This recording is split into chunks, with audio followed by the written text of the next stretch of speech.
Very very good morning to everyone. कैसे हैं आप सभी? बढ़िया है। चलिए, मस्त रहिए, पढ़ते रहिए। और शुरू करते हैं आज की क्लास। क्लास स्टार्ट करने के पहले एज पर प्रॉमिस एक्सरसाइज 2, अगर कोई डाउट हो तो आप 2 डाउट पूछ सकते हैं। मैंने हालांकि सारे सॉल्यूशन डाल दिए हैं और बच्चों सारे बन जाते हैं। वो 15 या 16 कोई डाउट आता है, आप कहो तो बता दूं और बन जाओ तो कोई दिक्कत नहीं। अगर मॉड्यूल किसी पर बता दीजिए। नहीं, नहीं बताया जाएगा। सॉल्यूशन चेक करें टेलीग्राम पे। एक्सरसाइज 2 सवाल नंबर 15। अगर किसी बच्चे का डाउट है एक बार देख लीजिए। Exercise 2 problem number 15। Exercise 2 problem number 15। सवाल हमसे कह रहा है कॉपर +1 का डिस्प्रपोर्शनेशन हो रहा है। तो अगर कॉपर +1 का डिस्प्रपोर्शनेशन हो रहा है मतलब वो रिड्यूस भी हो रहा है और ऑक्सीडाइज भी हो रहा है। और अगर आप इस रिएक्शन को ध्यान से देखेंगे तो एक रेडॉक्स रिएक्शन है और किसी भी रेडॉक्स रिएक्शन का ई नॉट सेल निकालना आप सबको अच्छे से आता है। रेडॉक्स रिएक्शन है तो ई नॉट सेल का फॉर्मूला है E naught cathode minus E naught anode. आज अगर आप ध्यान से देखोगे तो +1 से +2 ऑक्सीडेशन यानी कि एनोड, +1 से 0 रिडक्शन यानी कि कैथोड। यानी आज आपको इस सवाल को करते समय ये समझना होगा जो भी कैथोड है मुझे उसका एसआरपी लिखना पड़ेगा।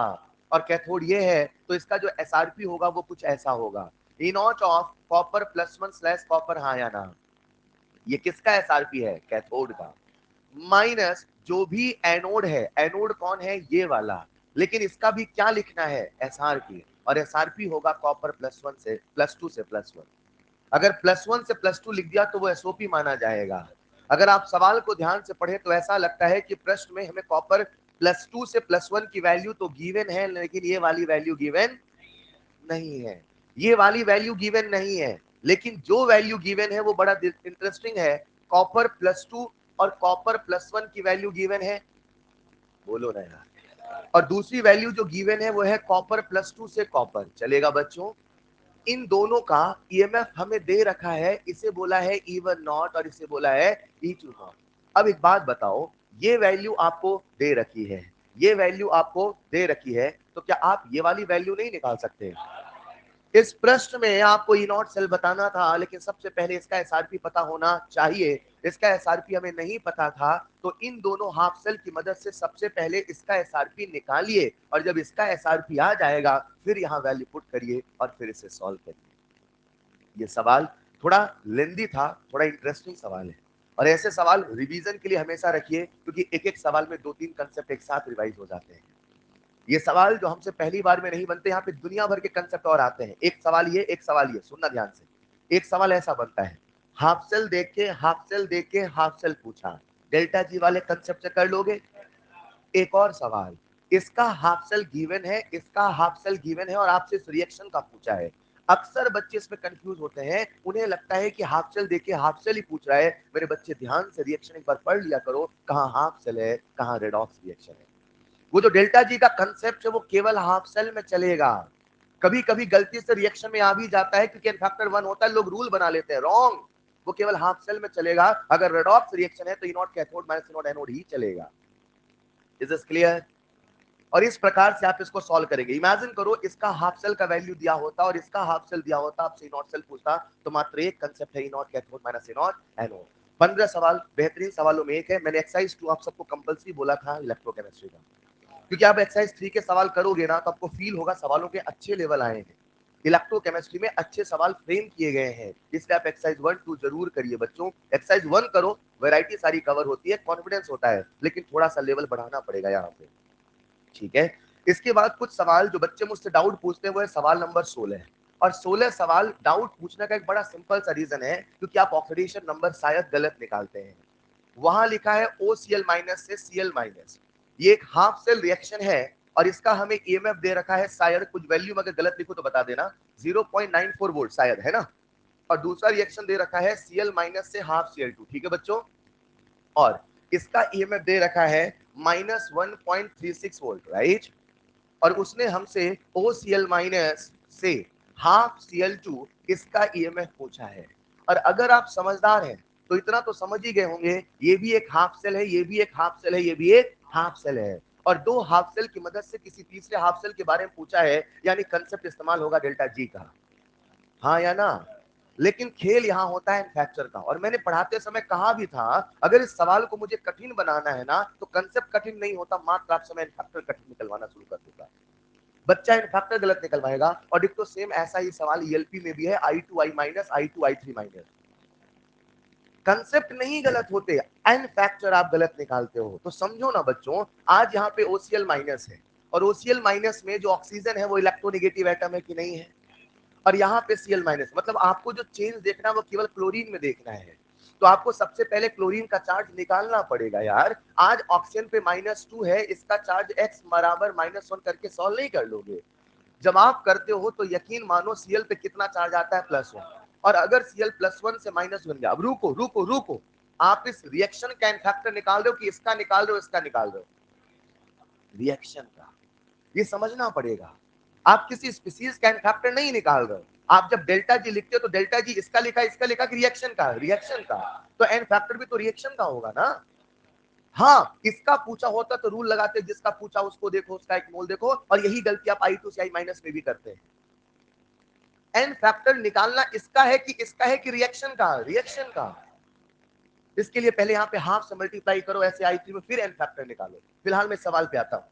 अब आप पहले वाली रिएक्शन को देखो तो वहां पे Cl पे कितना चार्ज है बच्चों, +1, और यहाँ पे कितना है, -1। +1 से -1 कितने का चेंज है, 2 का।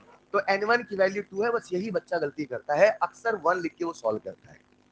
चलेगा। उसके बाद यहाँ पे आओ, Cl माइनस हाफ Cl2 कितना चार्ज है, 0, तो N2 बराबर 1। In the same way Cl पे कितना चार्ज है, +1, यहाँ पे 0, तो N3 बराबर कितना है, N3 बराबर, अभी कर लोगे क्या, जिन बच्चों का डाउट था। और कोई डाउट नहीं आता, फिर भी कोई डाउट है तो बता देना, मुझे ऐसा लगता है बच्चों से बन जाता है अगर किसी ने क्लास के साथ नोट्स पढ़े थे। कल किसी बच्चे का फोन आया, शायद वो आपके बैच से नहीं था, किसी बैच का था। उसने कहा सर जब आप होमवर्क दे रहे थे, किसका मॉड्यूल था, जब आप होमवर्क दे रहे थे उस समय मैं सवाल नहीं कर रहा था, और अब मैं सवाल कर रहा हूं तो मुझे डर लग रहा है, पता नहीं, और पहली बार शायद उसका ड्रॉप था, ऐसा कुछ था। तो अब मैं सवाल कर रहा हूं तो मुझे लग रहा है सर सवाल बनेंगे नहीं बनेंगे, वो एक होता है डर। न्यूमेरिकल एक आदत की जैसी है जो करते करते आती है। अगर किसी की सवाल लगाने की आदत पड़ जाती है ना, उसको कोई अननोन सवाल दे दो तो भी वो अटेम्प्ट करता है, और जिसकी सवाल लगाने की हैबिट नहीं है ना, वो उन्हीं टॉपिक्स के सवालों में भी झिझकता है, और ये न्यूमेरिकल का एक हेसिटेशन है, आप कह दो। तो बच्चे ने कहा सर उस समय नहीं लगाया था, अब लगा रहा हूं तो मुझे डर लग रहा है, पता नहीं होगा नहीं होगा। एक चीज बहुत ध्यान से सुन लीजिए और दिमाग में सेट कर लीजिए, आप सिलेक्शन के लिए आए हैं और जैसा कहा गया वैसा करते चलिए। लापरवाही साल भर कीमत चुकानी पड़ सकती है। मेरी बात समझ पा रहे हैं क्या, मैं डरा नहीं रहा हूं, मैं एक असलियत बता रहा हूं। आप यहाँ केवल एक मकसद से सिलेक्शन के लिए, प्लीज अपनी मेहनत अपनी इसमें कमी मत करिए। अगर आज मैंने 3 होमवर्क दिया है तो करिए, अगर डेली नोट्स रिवीजन का होमवर्क दिया जा रहा तो करिए, अगर मैंने आपसे कहा शॉर्ट नोट्स बनाइए तो बनाइए, अगर अपना दिमाग लगाना तो फिर केवल अपने तरीके से चलिए। आप फुली सिंक्रोनाइज नहीं हो पाएंगे। मेरी बात समझ पा रहे हैं क्या, प्लीज बच्चों, प्लीज मैं आपसे कह रहा हूं, मेहनत करिए, कुछ ही महीने हैं, सितंबर आ गया है, देखो अगर गिनने लगो ना तो बस नींद आ जाएगा, पता नहीं चलेगा। और इस बार किसी भी कीमत पे आप जो सोच के आए थे उसे पूरा करके जाना है। चलेगा। इसी विचार के साथ आज की क्लास शुरू करते हैं। हम लोग केमिकल काइनेटिक्स में आ चुके थे, और काइनेटिक्स में शायद मैंने रेट समझाना शुरू कर दिया था, हाँ या ना। आओ कुछ नया सीखते हैं, और ये प्रॉमिस करिए अगले 1-1.25 घंटे 25 मिनट जो भी क्लास है उसमें हम सब कुछ यही याद करेंगे, ठीक है। चैप्टर धीरे धीरे रंग पकड़ता है, लेकिन हम बेसिक बातों को छोड़ नहीं सकते, भी बेसिक बातें आप गलत कर देते हैं। एक एक चीज को सुनिए, ध्यान से समझिए। लास्ट क्लास में रेट का एक फॉर्मूला आ गया था, और शायद रेट का जो फॉर्मूला आया था मेरे प्यारे बच्चों वो कुछ ऐसा आया था, delta N by delta T, delta C by delta T, delta P by delta T. ध्यान से सुनते चलना, अभी इसमें थोड़ा सा झोल है। ये जो फॉर्मूला हम सबके सामने आया है, इसमें कभी माइनस भी आएगा तो कभी प्लस भी आएगा। मैंने कहा था रेट के पहले माइनस साइन लगाया जाता है ताकि वो प्लस बन जाए, क्योंकि रेट कभी नेगेटिव होने वाला। यहां तक बात हो गई थी। Negative sign is put in front so that it becomes positive, हाँ या ना। लेकिन अब सुनना ध्यान से, इमेजिन करते प्यारे बच्चों, मेरे पास एक रिएक्शन है ए, और ए से बना बी, बहुत ध्यान से सुनिएगा, ठीक। इसमें रिएक्टेंट ए है, बोलो हाँ या ना। और जो ए है वो रिएक्टेंट है, तो वो समय के साथ घट रहा है, वो समय के साथ घट रहा है, यानी डिसअपियर हो रहा है, राइट। मैंने सवाल पूछा, मैंने मेरा न्यूमेरिकल सवाल पूछा, what is the rate of A, क्या बोला आपने, what is the rate of. आप सब जानते हो कि जो रेट है वो कभी भी निगेटिव होने वाला, लेकिन अगर सवाल ऐसे कहता है what is the rate of A, let's imagine आपने बोला 2 मोल पर सेकंड, क्या बोला? तो दुनिया समझ गई कि भैया 2 मोल पर सेकंड से चेंज हो रहा है, ये रेट है, मतलब रफ्तार है, मतलब उसके चेंज की रफ्तार है, आया ना? 1 सेकंड में कितने मोल का चेंज है? 2 का। अब ये घट रहा है कि बढ़ रहा है, दुनिया को ये भी तो बताना पड़ेगा। मैं दुनिया को बताना चाहता हूं ये घट रहा है, मेरी बात को समझिएगा। मैं दुनिया को बताना चाहता हूं, या तो मैं शब्दों में लिखूं ए का रेट 2 मोल प्रति सेकंड है जो समय के साथ घट रहा है, लेकिन अगर मैं इतना नहीं बताना चाहता हूं तो मैं सरल भाषा में इसको माइनस साइन के साथ भी लिख सकता हूं। ये केवल पेपर में लिखा गया है, मेरी बात को कंप्लीट होने देना। ये केवल पेपर में कहा जाता है, अगर कभी भी किसी फिजिकल क्वांटिटी के पहले नेगेटिव साइन आता है तो वो हमेशा एक संदेश लेके आता है, और वो संदेश कुछ आपसे कहना चाह रहा है। और आज ये माइनस साइन क्या कहना चाह रहा कि this is decreasing with respect to time. बोलो हाँ या ना? लेकिन इमेजिन करो, सवाल ऐसा नहीं, सवाल ऐसा है, what is the ROD of A? What is the, यानी रेट ऑफ, यानी अब आपसे वो डिसअपियर की रफ्तार पूछ ही रहा है, तो बताओ अब मैं माइनस साइन लगाऊं कि ना लगाऊं? अब मैं कहूंगा 2 मोल पर सेकंड, हाँ या ना? ऐसा ही सवाल थर्मोडायनेमिक्स में आया था, जब उन्होंने कहा था work done by the system of work done. Same thing. अब समझना, एक बच्चा है, उसके पहले 100 में 100 आते थे, कितने आते थे? अब उसके भाई साहब मान लो 50 आने लगे, मान लो, उसके नंबर घटे कि नहीं घटे? समझ पा रहे हो क्या? अगर उससे पूछा जाए तेरे नंबर कितने से घटे, तो आप -50 बोलोगे, 50 बोलोगे, 50। इन द सेम वे समझना, अगर मैंने कहा what is the rate of disappearance, मतलब मैं पूछना चाहता हूं कितने से घट रहा है। अगर मैं ये पूछना चाहता हूं कितने से घट रहा है, तो माइनस साइन लगाऊं कि ना लगाऊं? लेकिन अगर कभी माइनस लगा दिया गया जो कि सही, तो इसका मतलब क्या मानोगे, ये समय के साथ बढ़ रहा कि घट रहा है? चलेगा, एक पॉइंट लिखिएगा, नेक्स्ट पॉइंट जो लिख रहे थे लिखिएगा। एसी बंद है क्या? लिखिए नेक्स्ट पॉइंट, लिखिएगा, negative sign in front physical quantity, negative sign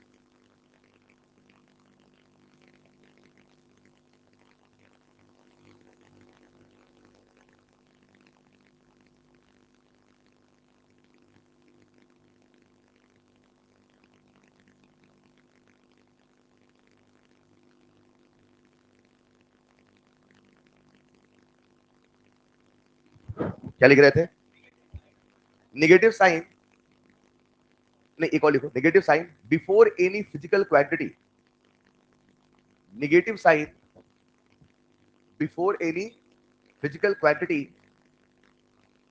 before any physical quantity comes with a meaning, comes with a meaning. In this case, in this case, मतलब आज रेट के केस में, in this case it represent, it represent, it is decreasing, it represent, it is decreasing with respect to time, it is decreasing with respect to time। चलेगा? प्यारे बच्चों, जब हम rate लिखते हैं तो सच में बोल चाल की भाषा के लिए हम लोग delta N by delta T तो कह देते हैं, हम लोग delta C by delta T तो कह देते हैं, हम लोग delta P by delta T तो कह देते हैं। मेरी बात को सुनिएगा, लेकिन एक्चुअल में कल जब मैं रेट को डिफाइन कर रहा था तो रेट में कुछ ऐसा लिखा था, change in something with respect to change in some other thing. सच में जब रेट को बनाया गया, जब रेट को, तो वहां जब भी चेंज लिखते थे ना, तो वो चेंज हमेशा एक्टिव मास लिखते थे। क्या लिखते थे? हम लोग फील के लिए मोल लिख देते हैं, हम लोग बोलचाल की भाषा के लिए मोल लिख देते हैं, लेकिन जब रेट बनाया गया था, जब केमिस्ट्री में रेट को बना रहे थे, उस समय हम वहां मोल नहीं केवल एक्टिव मास कहते थे। क्या कहते थे? और अगर एक्टिव मास बोला गया तो आपको पता है एक चैप्टर है जिसका नाम है इक्विलिब्रियम, याद है क्या? इक्विलिब्रियम में एक्टिव मास को क्या कहा जाता था, मैं याद दिला देता हूं। एक्टिव मास को कंसंट्रेशन भी कहा जाता था और एक्टिव मास को प्रेशर भी कहा। ये आपको याद है क्या? और नहीं याद है तो मान लो ऐसा है, केमिकल इक्विलिब्रियम में एनसीईआरटी लिखता है इन ओल्ड डेज, क्या लिखता है? यानी पुराने दिनों में जिसे आज हम कंसंट्रेशन कहते हैं, उसे ही एक्टिव मास कहा जाता था, ऐसा एनसीईआरटी में लिखा है। यानी जब भी हम रेट लिखते हैं, क्या लिखते हैं? मेरी बातों को ध्यान सुनना, जब भी हम रेट लिखते हैं, सच में वहां हम लोग बोलचाल की भाषा के लिए चेंज इन कंसंट्रेशन तो बोल देते हैं, लेकिन सच में चेंज इन कंसंट्रेशन वो है चेंज इन एक्टिव मास। और जिस दिन बच्चा ये जान जाता है वो एक चीज समझ जाता है। वो क्या समझता है सुनिएगा। अगर मान लो रेट का फॉर्मूला है delta N by delta T, मान लो, अरे मान लो, तो आप मुझे इसकी यूनिट बता पाओगे क्या? इसकी यूनिट बोलो जरा, इसकी यूनिट आप बोलोगे मोल पर सेकेंड पर मिनट पर आवर, हाँ या ना? यानी मोल पर यूनिट टाइम लिख दो, चलेगा? अगर ये है तो बोलो इसकी यूनिट क्या होगी? मोल पर लीटर पर यूनिट टाइम, चलेगा? और अगर ये है तो बोलो अब क्या होगा? एटीएम पर यूनिट टाइम, डन। अब सपोज करो एग्जाम में सवाल आया, और यही आप नेगेटिव करते हैं, एग्जाम में सवाल आया what is the unit of rate, what is the unit of, उसमें एक ऑप्शन ये भी है, एक ऑप्शन ये भी है, बताओ ये चुन के आओगे, ये चुन के आओगे? याद रखना, अपनी फील्ड के लिए हम लोग मोल जरूर बोलते हैं, लेकिन जब रेट को बनाया गया था वहां चेंज इन कंसंट्रेशन नहीं था, वहां था चेंज इन एक्टिव मास। और अगर एक्टिव मास है तो कभी भी वो मोल नहीं होने वाला, वो हमेशा मोल पर लीटर ही होने वाला है। लिखिएगा नेक्स्ट पॉइंट स्टार बना के। इन रियलिटी, ये छोटी छोटी बातें हैं ना, सुनते चलना। In reality, in rate, in reality, in rate, there is change in active mass, there is change in active mass, there is change in active mass। फिर नीचे लिखना active mass represent concentration and pressure, active mass represent concentration and pressure, जैसा board लिखा है, active mass represent concentration and pressure, ये वाला point लिख लिया होगा। और अगर एक्टिव मास इसको रिप्रेजेंट करता है तो मैं आपसे पूछता हूं what is the unit of rate, mole per litre बोलूं, मोल पर यूनिट टाइम बोलूं कि मोल पर लीटर पर यूनिट टाइम बोलूं? मतलब रेट की यूनिट या तो होगी ये या तो होगी ये कभी भी टिक मत करना वरना हो जाएगा negative. This is clear. Next point लिखना unit of rate, next point लिखिएगा यूनिट ऑफ रेट, लिखते चलना यूनिट ऑफ रेट, लिखना उसमें मोल पर लीटर पर यूनिट टाइम। इसीलिए अगर कभी सवाल हमसे रेट की यूनिट पूछे नीट में तो हम यही टिक करके आएंगे, याद रखिएगा, मोल पर लीटर पर यूनिट टाइम और एटीएम पर यूनिट टाइम, और एटीएम पर यूनिट टाइम। अच्छा एक बात बताओ, जो मोल पर लीटर है क्या इसे मैं capital M per unit time भी लिख सकता हूं? और यहाँ जो एटीएम है यहाँ मैं प्रेशर की सारी यूनिट इस्तेमाल कर सकता। बस याद रखना मोल पर लीटर बोलना है, मोल पर यूनिट टाइम बोलना। हम लोग क्लास में बोलचाल की भाषा के लिए बोलेंगे, क्यों? क्योंकि फील उससे आता है। समझाता हूं, इमेजिन करते हैं मेरे पास N2 प्लस 3H2 से बना 2NH। सब लोग बोर्ड पे आइए। इमेजिन करो मैंने कहा ROD, क्या बोला? यानी रेट ऑफ नाइट्रोजन का मैंने बोला, समझना 2 मोल पर सेकंड, कितना बोला? यानी एक एक सेकंड में कितने मोल चले गए, ये फील आता है। लेकिन अगर मैं कह दूं इसका कंसंट्रेशन है 2 मोल पर लीटर पर सेकंड, अब उतना फील नहीं आता। समझना, आप बोल के देखो ना 2 मोल पर लीटर पर सेकंड और बोलो 2 मोल पर सेकंड, ज्यादा स्ट्राइकिंग कौन सा है? 2 मोल। इसीलिए मैं आपको जब भी कंसेप्ट सिखाऊंगा हमेशा मोल के फॉर्म में बातें करूंगा। लेकिन याद रखना अगर नीट हमसे पूछे what is the unit of rate, mole per second नहीं बोलेंगे, मोल पर लीटर पर टाइम से बोलेंगे। बहुत बेसिक बात है, याद रख पाओगे? अब सुनना ध्यान से। इमेजिन करते हैं प्यारे बच्चों, हमने आपसे रेट की यूनिट पूछी, तो या तो वो होगी मोल पर लीटर पर यूनिट टाइम या तो होगी एटीएम। कल मैंने कहा था हमारा सिलेबस दुनिया की सारी रिएक्शन है क्या, केवल मॉडरेट है? उसमें भी या तो कोई एक कंपोनेंट गैस होना, या तो सारा का सारा गैस होना, या तो होमोजेनियस होना। मतलब इमेजिन करो एक रिएक्शन ऐसी है, इमेजिन करो उस रिएक्शन में मैंने लिखा ए सॉलिड, क्या लिखा? और ए सॉलिड से बन रहा है बी सॉलिड प्लस सी गैस। हर बच्चा ध्यान से सुनेगा। बताओ सॉलिड का एक्टिव मास, क्या बात है, सबको याद है? लिक्विड का एक्टिव मास, यानी जब भी रेट लिखा जाएगा जो भी प्योर सॉलिड है, जो भी प्योर लिक्विड है, उसका एक्टिव मास 1 होगा, उसका हम रेट लिखने वाले। हाँ, कल मैंने पढ़ाया रेट के 3 फॉर्मूले, delta N by delta T, delta P by delta T, delta C by delta T. अब बता रहा हूं उसकी बारी क्या क्या है, समझ पा रहे हो क्या? नेक्स्ट पॉइंट लिखना स्टार बना के। If in reaction, if in reaction there is pure solid and pure liquid, if in reaction there is pure solid and pure liquid, अगर वहां पर प्योर सॉलिड और प्योर लिक्विड है फिर से आपसे पूछता हूं, बताओ उसका एक्टिव मास कितना होगा? अब इसका एक्टिव मास 1 क्यों होता है? फील कराऊंगा इक्विलिब्रियम में, अभी मान लोगे? मान लो ना यार, उसको फील करेंगे तो हम टॉपिक से डेविएट हो जाएंगे। अभी हमें काइनेटिक्स पढ़ना है, चलेगा? सॉलिड का एक्टिव मास कितना, प्योर लिक्विड का, ये याद रहेगा, लिखना जरा। For pure solid and pure liquid active mass is 1। Active mass is, इसका क्या मतलब है? It means it's concentration, its concentration is not changing with respect to time. Its concentration is not changing with respect to time. इसका concentration समय के साथ बदलने वाला। अब जो कह रहा हूं बड़ा इंटरेस्टिंग है, सब लोग बोर्ड पे आओ। इमेजिन करते हैं मैंने आपके सामने लिखा कैल्शियम कार्बोनेट, क्या लिखा? सॉलिड है कि लिक्विड है? शानदार। और इससे मैंने बना दिया calcium oxide solid plus CO2 gas, कोई दिक्कत? अब बताओ सॉलिड का एक्टिव मास, सॉलिड का, लेकिन गैस का 1। जब मैं इस रिएक्शन में रेट लिखूंगा, रफ्तार लिखूंगा, तो बताओ रिएक्टेंट की लिखूंगा कि प्रोडक्ट की? क्योंकि रिएक्टेंट की रफ्तार में कोई चेंज आने वाला, क्योंकि उसके एक्टिव मास में कोई चेंज आने वाला नहीं है। रिएक्शन में सभी का रेट लिखा जाए ऐसा कोई जरूरी नहीं है। नहीं समझे बच्चे? क्या लगता है कि साहब रिएक्शन है तो रिएक्टेंट है, प्रोडक्ट है, हर किसी की रफ्तार है, हाँ या ना? नहीं, ऐसा नहीं है। इसकी रफ्तार में कोई चेंज आने वाला, इसका एक्टिव मास 1 है ना, और हमेशा 1 ही रहने। तो जब एक्टिव मास बदला ही तो रेट भी कुछ आने वाला, लेकिन इसका एक्टिव मास बदलेगा मतलब इसी की रफ्तार आएगी, हाँ या ना? हाँ या ना? मैं फिर कहता हूं, हमारा सिलेबस दुनिया की हर रिएक्शन केवल गैसियस है, उसमें एक कंपोनेंट गैस होना, और नहीं है तो पूरा होमोजेनियस होना चाहिए। भूलोगे तो नहीं। आगे कंसेप्ट सिखाऊंगा, अभी फिलहाल प्यारे बच्चों आप सबसे मैंने बोला कंसंट्रेशन, क्या बोला? कंसंट्रेशन का मतलब क्या है? यूं तो कंसंट्रेशन के मायने बहुत है, लेकिन हमारे सिलेबस में जब भी कंसंट्रेशन बोला जाता है उसका मतलब मोलैरिटी ही माना जाता है। हमारे सिलेबस में, हमारा पूरा सिलेबस चाहे कोई भी चैप्टर हो, जब भी बोलेंगे कंसंट्रेशन, वो हमेशा किसको रिफर करेगा? मोलैरिटी। आ जाओ जरा प्यारे बच्चों, क्या ये कंसंट्रेशन है? इमेजिन करो मेरे पास मोल है, क्या आप मोल को कंसंट्रेशन बना लोगे? किससे डिवाइड करके? मतलब अगर मोल को वॉल्यूम से डिवाइड किया जाए तो वो कंसंट्रेशन बन जाए, चलेगा?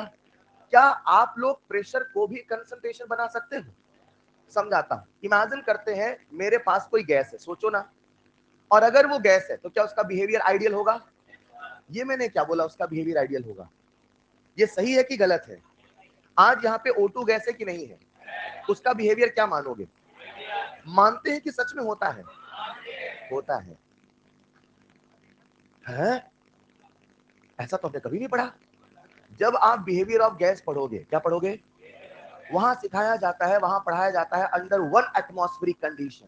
अंडर 1 एटमॉस्फेरिक कंडीशन हमारे आसपास जितनी भी गैसेज है इनका बिहेवियर लगभग आइडियल ही है। सोचो अगर इनका आइडियल ना होता तो एनसीईआरटी जब पब्लिश करता तो उसके पहले पन्ने में लिखा होता इस किताब में लिखी गई सारी बातें काल्पनिक है। आप पूरी केमिस्ट्री में सबको आइडियल मान के तो पढ़ते हो, अरे हाँ या ना? तो मतलब आप पूरी केमिस्ट्री गलत पढ़ते हो? नहीं, 1 एटमॉस्फेयर कंडीशन में सबका बिहेवियर आइडियल ही माना जाता है। और जब भी हम कोई रिएक्शन पढ़ रहे हैं मान के चल रहे 180 में कितना है? अब सुनो, अगर वो गैस है तो क्या उसका बिहेवियर आइडियल होगा? मानो ना यार। और अगर ये आइडियल बिहेवियर है तो क्या प्यारे बच्चों में ऐसा लिख दो P = N/V, चलेगा? यहाँ क्या लिखा है? क्या RT को नीचे ले आऊं? ध्यान भटकना नहीं चाहिए। लिख दूं मैं P/RT, बोलो चलेगा? ये N/V क्या है? तो ये भी क्या है? N/V क्या है? इक्वल टू का मतलब बराबर हुआ ना, तो ये भी क्या है? यानी अगर प्रेशर को कंसंट्रेशन बना के RT डिवाइड कर दो, P/RT क्या है? कंसंट्रेशन का मतलब मोलैरिटी। P/RT क्या है? कंसंट्रेशन। N/V क्या है? और कंसंट्रेशन क्या है? कंसंट्रेशन। अरे हाँ या ना? यानी अगर कभी सवाल हमें दे प्रेशर, क्या दे, और हमें कंसंट्रेशन बनाना हो तो बोलो बना लोगे? किससे डिवाइड? आपने एक चैप्टर पढ़ा था सॉल्यूशन, उसमें ऑस्मोटिक प्रेशर पढ़ा था, पाई बराबर ICRT। कितनों को याद है? Raise your hand. सबको नहीं याद है क्या? ऐसा मत करिए यार। पाई = ICRT याद है? क्या मैंने आपको वहां RT का जादू बताया था? कितने बच्चों को याद है? Raise your hand. आरटी कितना लेना है? हमारा जो सिलेबस है क्या उसमें अक्सर टेम्परेचर 25 होता है और आरटी भी क्या अक्सर 25 होता है? एक लाइन बोलता हूं, समझ में आए तो हाँ कहना, कह दूं क्या? अगर कभी सवाल दे प्रेशर, क्या दे? उसको डिवाइड कर दो 25 से, वो बन जाएगा कंसंट्रेशन। बशर्ते बशर्ते बशर्ते आप जब आर लिखते हो तो आर की वैल्यू होती है 0.0821 लीटर एटीएम पर केल्विन पर मोल, यानी कि टेम्परेचर केल्विन में होना, प्रेशर एटीएम में होना। अगर सवाल में प्रेशर दिया है तो आप 25 से डिवाइड करोगे, बशर्ते प्रेशर एटीएम में होना चाहिए। अगर कभी सवाल में प्रेशर एमएमएचजी होगा तो उसे एटीएम में कन्वर्ट कर लोगे। मैं क्या सिखा रहा हूं जानते हो? आओ बताता हूं। प्यारे बच्चों, रेट का फॉर्मूला क्या होता है? Delta N by delta T, delta P by delta C by, यहां लगाओ डेल्टा, यहां लगाओ डेल्टा, यहां लगाओ, इसे डेल्टा टी से डिवाइड कर डालो, इसे भी डेल्टा टी से डिवाइड कर डालो, इसे भी डेल्टा टी से डिवाइड कर डालो। कर डाला क्या? मैंने क्या बता डाला सुनिएगा। Delta C by delta T, delta N by delta T, delta P by delta T, सबका आपस में रिलेशन आ गया। अरे आया कि नहीं आया? अगर कभी रेट दे मोल में, किसमें दे, तो आप किससे डिवाइड करोगे? वॉल्यूम से। अगर कभी रेट दे प्रेशर में, किससे डिवाइड करोगे? और आरटी की वैल्यू चलेगा। लिखिएगा नेक्स्ट पॉइंट, रिलेशन बिटवीन आनंद करता हूं बेटा, आज एलपी अपलोड करते हैं, लेकिन वो अनअकैडमी के प्लेटफॉर्म पे होगा, टेलीग्राम पे नहीं। अनअकैडमी का सामान, relation between different unit of concentration, relation between different unit of concentration. आप सबको काइनेटिक्स की एलपी मिल गई? काइनेटिक्स की एलपी लिखिएगा, relation between different units of concentration, जैसा लिखा है बोर्ड में छापा मार खेलेंगे। अच्छा, कुछ बच्चों की बड़ा अजीब सा देखने में लगता है, उनके थोड़ा डिजाइन बना के लिख देता हूं, उनको ये दिखता नहीं। तो delta N by delta T, इसे मल्टीप्लाई किया है अपन ने 1 बाई वी से, और ये लिखा है, बस बस बस, ये लिखा है delta P by delta T, इसे अपन ने डिवाइड किया है आरटी से। ए, आरटी से डिवाइड करना और 1 बाई आरटी से मल्टीप्लाई करना बात बराबर है? आओ प्यारे बच्चों, एक सवाल के माध्यम से इस कंसेप्ट को करते हैं। जल्दी लिखिए थोड़ा थोड़ा। इस मोड पे आप कहां पहुंच चुके हैं? बोलो बेटा। बेटा जब पढ़ाऊंगा बीओजी तो बताऊंगा। मैंने बोल दिया बेटा, मैंने जो बोल दिया सब सही बोलता हूं मैं। एक बच्चा मुझसे कह रहा है, सर आपने कैसे बोल दिया आइडियल है? हम तो बचपन से मानते हैं रियल है। मैं मना थोड़ी कर रहा हूं रियल नहीं है, मैं कह रहा हूं उसका बिहेवियर आइडियल के जैसा है। नहीं समझे? मानो ये अटल सत्य है, मान लो पहले।